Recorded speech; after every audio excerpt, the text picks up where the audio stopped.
16 a v Praze při kostele svatého Jakuba mezi 4:30 a 6:00 raní přichází na svět princ Václav, prvorozený syn českého krále Jana Lucemburského a královny Elišky Přemyslovny, dcery krále českého a polského Václava II., vnučky válečníka a vladaře krále železného a zlatého Přemysla II.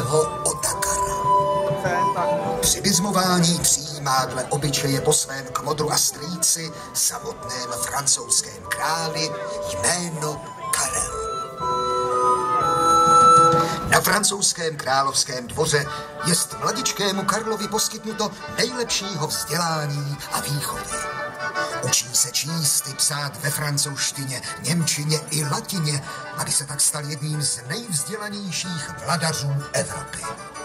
Zanedlouho dokáže promlouvat svými činy, důvtipem, vůlí a schopnostmi do dění v celé Evropě. Dnes však nechť v kostelích hrají té deum a v podhradích, městech, na rincích kejklíři, komedianti křepčí, muzikanti a trubadůři hrají, pany a mládenci tančí. Dnes slaviti je co? Na počest císaře národů, krále králů, země naší.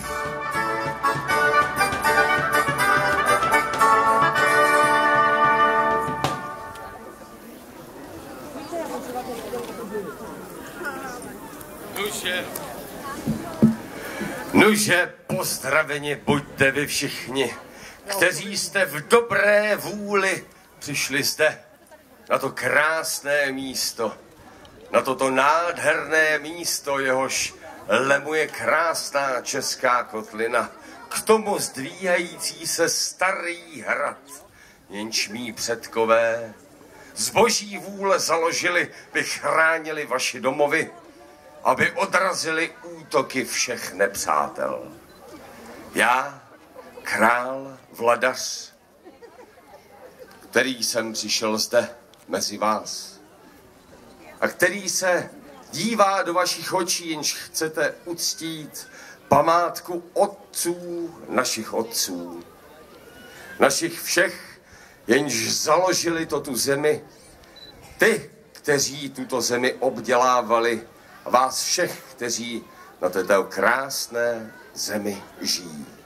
Nuže, buďte pozdraveni vy všichni, kteří jste přišli zde uctíti historii našich otců.